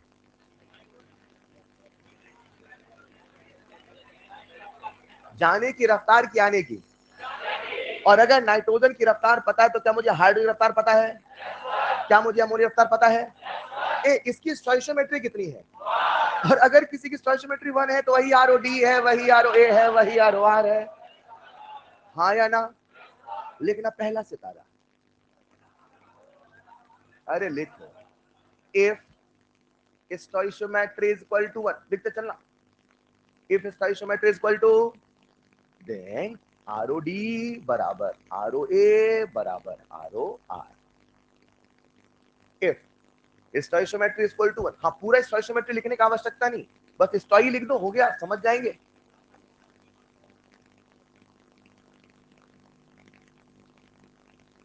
if stoichiometry is equal to 1 then ROD is equal to ROA is equal to ROR, चलेगा? आइए जरा पूरी क्लास सब लोग बोर्ड पे आओ। अगर मैं आपसे कहूं ROR, क्या बोलूं? तो ROA का फॉर्मूला जस्ट अभी बताया था, ROD अपॉन स्टोइशियोमेट्री, याद आया? या तो ROA अपॉन स्टोइशियोमेट्री। अब ऐसे पूछता हूं, अगर मुझे ROD पता है, पूरी क्लास मुझे ROD, तो क्या ROR बता दोगे? किससे डिवाइड? अब उल्टा, मुझे ROR पता है तो क्या ROD बता दोगे? किससे? स्टोइशियोमेट्री से मल्टीप्लाई। लेकिन नेक्स्ट पॉइंट, नेक्स्ट सितारा लिखिएगा, ROD और ROA बराबर स्टोइशियोमेट्री इनटू ROR। ये है बहुत आसान, लेकिन कई बार दिमाग में आता नहीं, फिर आप बार बार एक्सप्रेशन लिख के सॉल्व करते हो, समय ज्यादा लगता है और अपने को समय बचाना है। मैं क्या कहना चाहता हूं जरा समझिएगा। इमेजिन करते एक रिएक्शन है, N2 प्लस 3H2 से बना है 2NH3। सबका ध्यान बोर्ड पे है क्या? इमेजिन करते ये रिएक्शन, अरे मान लो, और इसका ROR दे रखा है X, मान लो। खटाखट ROD N2 बताओ, ROD हाइड्रोजन बताओ, ROA अमोनिया बताओ। ये क्लिक जल्दी करेगा, मतलब समझो, डिवाइड करोगे तो ROR, मल्टीप्लाई करोगे ROR से तो ROD ROA। डन। अरे हाँ या ना? प्यारे बच्चों सुनिएगा ध्यान से, सब लोग बोर्ड पे आओ जरा। आगे क्या, अगर मैं आपसे पूछूं ROD बता दोगे, ROA बता दोगे, ROR बता दोगे? मैंने कहा ये जो फॉर्मूला आप सबके सामने लिखा है, इसमें एक शर्त है, हमेशा रेट या तो मोल या मोल की यूनिट में होना, अगर कोई दूसरी यूनिट चलने वाला। सवाल कुछ ऐसा आया प्यारे बच्चों, इमेजिन करते हैं N2 प्लस 3H2 से बना 2NH3, मान लो। आपको नाइट्रोजन की रफ्तार दे रखी है, let's imagine 2 mole per second, मान लो। क्या बच्चा बच्चा मुझे अमोनिया बता देगा? क्या बच्चा बच्चा मुझे हाइड्रोजन बता देगा? नहीं बता पाएगा। कुछ तो बताने नहीं चाहते हैं, बता देंगे बेटा? बोलो जरा, नाइट्रोजन की रफ्तार तो अमोनिया की चलेगा? चलेगा। अब कुछ और पूछ रहा हूं, इमेजिन करते हैं नाइट्रोजन की रफ्तार हमें दे रखी है, लेट्स इमेजिन 28 ग्राम पर सेकंड, मान लो। क्या दे रखी है? अभी आपने कहा 2 था तो 4, 2 था तो क्या अब आप कह दोगे 28 है तो 56? क्योंकि स्टोइशियोमेट्री वेट को रिप्रेजेंट नहीं करता। अब करे तो क्या करें? अब बच्चे क्या कहते हैं, सर ग्राम को कन्वर्ट करेंगे मोल में, फिर अपने एक्सप्रेशन ऑफ ROR में रखेंगे, फिर उससे सॉल्व करके रेट अमोनिया का निकालेंगे। लेकिन आंसर आपसे पूछा है ग्राम में, किसे पूछा है? सर पहले ग्राम को मोल में कन्वर्ट, मुझे बेटा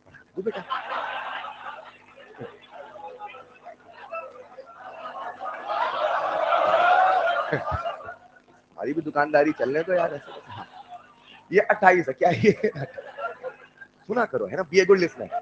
अब 28 को पहले मोल बदल लूं, अरे हाँ या ना? पहले मोल बदला, फिर मोल से पहले रेट मोल में निकाला, फिर उसे ग्राम में कन्वर्ट करो। इतनी मेहनत करते तो अभी तक आपने इलेक्ट्रो की एक्सरसाइज 1 2 3 2 बार तो लगा ही लेती है। इतनी मेहनत अगर आपसे उम्मीद की जाए, है ना, आप इतनी मेहनत करने वाले। अब आपको क्या करना मैं वो सिखा रहा हूं, ठीक? सिचुएशन समझ गए? वहां पे देखो next point, if rate is given, if rate is given, if if rate is given। आजकल बच्चे फरमाइश करते थे 5 मिनट पहले क्लास बंद कर दीजिए, क्यों भाई? if rate is given, अच्छा यहीं से लिखा है क्या? if rate is given, if rate is given in gram per unit time, if rate is given in gram per unit time, if rate is given in gram per unit, पहले situation समझना है ना, rate हमें ग्राम पर unit time में दिया है या तो किलोग्राम में, कुछ भी, किलोग्राम पर यूनिट टाइम, और पूछा भी ग्राम में। अपने क्या करना समझाता हूं, सब लोग बोर्ड में, आखिरी पॉइंट है, बस 1 मिनट और लूंगा। मान लो मेरे पास एक रिएक्शन, अपनी वही फेवरेट रिएक्शन ए प्लस बी, अब मुझे इसका ROR लिखना है। क्या आप सभी लोग इसका ROR लिख लोगे? इसका ROR होगा RODA बाई, क्या बात है, RO, आसान है क्या? बाई सी, और यहाँ पे ROAD बाई डी। अच्छा सब बराबर होगा कि नहीं होगा? सर ये सबका सब बराबर होगा, आया ना? ये एक्सप्रेशन जब लिखोगे, अच्छा एक बात बताओ, आगे बढ़ने के पहले आप लोग जब एक्सप्रेशन लिखोगे तो हमेशा ये वाला लिखना पसंद करोगे, ये वाला? कितने बच्चे नीचे वाला बोल रहे हैं, भेजो है। ये अभी भी वही सोचे जो पहले करते थे। भले इनको लग रहा है ये लिखना आसान है, पर पहले वो यही लिखते थे, यही लिखे। ये लिखना कठिन लग रहा है आपको? डेल्टा बनाओ, डिजाइन बनाओ, ये लिखना आसान नहीं लग रहा है? हाँ, अब सर आपने बोल दिया, अब लगेगा हमें आसान। बताओ ये आसान लग रहा है, नहीं लग रहा? हम लोग यही एक्सप्रेशन लिखेंगे, चलेगा? हम ये वाला एक्सप्रेशन लिखने वाले? कंसेप्ट तो मन में है ना कि रेट कभी नेगेटिव नहीं बोलना, प्लस बोलना एंड सो ऑन, राइट? अब सुनिएगा, जब हम लोग सॉरी ये वाला फॉर्मूला लगाते हैं तो यहाँ पे रेट होना चाहिए मोल में, लेकिन सिचुएशन में रेट किसमें गिवन है? और अपने कंसेप्ट कहते हैं कि आप उसे मोल में कन्वर्ट करके फिर सॉल्व करो। हमने क्या किया, एक तरीका बना लिया कि जब भी कभी रेट ग्राम में दिया हो तो आप एक फॉर्मूला ही नया बना लो, बस नीचे लिख दो मॉलिक्यूलर वेट। क्या लिख दो? ए RODA/A लिखा, यहाँ पे रेट मोल में होना, लेकिन आज रेट ग्राम में, उसे मोल में कन्वर्ट करना, तो मॉलिक्यूलर वेट से डिवाइड करना। अच्छा किसका रेट है? तो मॉलिक्यूलर वेट में सल्फ्यूरिक एसिड का लिख दूं, ए का, नीचे लिख दूं Ma, चलेगा? नहीं, आधे गलती करते हैं, आप यकीन नहीं करोगे। रेट लिखा होगा SO2 का, मॉलिक्यूलर वेट लिखते हैं O2 का। तभी तो मैं कह रहा हूं भाई सब, जिसका है उसी का मॉलिक्यूलर वेट लिखोगे, हाँ या ना? नीचे लिख दो मॉलिक्यूलर वेट C का, चलेगा? अब सुनो ध्यान से, ये जो फॉर्मूला आप सबके समक्ष आया है, ये भी एक्सप्रेशन ऑफ ROR है। बस बस बस क्या कंडीशन है सुनिएगा, ये भी एक्सप्रेशन ऑफ ROR है। पहले समझ लो फिर लिख लेना, बेल हो गई इसलिए। आ जाओ, ये पूरी क्लास एक बार में समझना, एक बार में, क्लास के बाहर नहीं बताऊंगा एक भी। ये जो आपके लिए ऐसे मैंने सर्कल में, सबको दिख रहा है क्या? ये मॉलिक्यूलर वेट से डिवाइड होके लिखा है कि विदाउट डिवाइड? तो जब रेट को मॉलिक्यूलर वेट से डिवाइड करोगे, ये बन जाएगा मोल में। क्या बन जाएगा? लेकिन अगर केवल इसको देखोगे तो ये होगा ग्राम। ये किसमें है? नहीं समझे? हमने मॉलिक्यूलर वेट से डिवाइड क्यों किया? ताकि वो मोल बन जाए। अब इसे न्यूमेरिकली सोचो ना, न्यूमेरिकली अगर मॉलिक्यूलर वेट को छोड़ के देखो तो ग्राम है, मॉलिक्यूलर वेट के साथ देखो तो मोल है। हाँ या ना? मैं क्या कहना चाहता हूँ, एक सवाल की आवश्यकता है यहाँ पे, लगता है ना, कुछ सिखाऊंगा। लिख लो, इसको लिख लो, सवाल नेक्स्ट क्लास में कराऊंगा। आप भी परेशान हो जाते हैं आप लोग।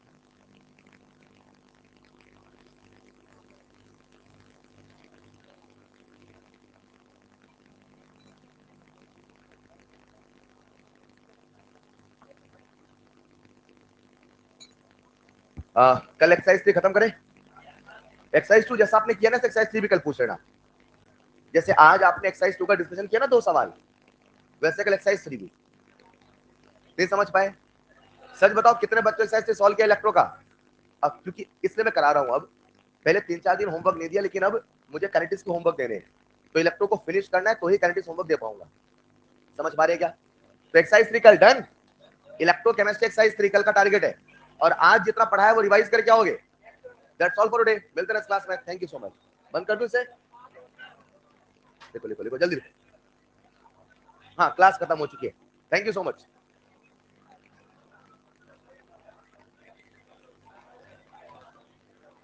जल्दी जल्दी लिख लें, जल्दी लिख लें।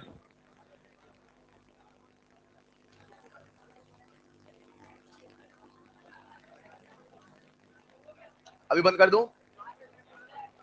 बंद कर दूं बेटा? पीछे पीछे पीछे जो बच्चा लिख रहा था, नहीं पीछे पीछे वो लिख रहा था ना, बंद कर दूं अभी?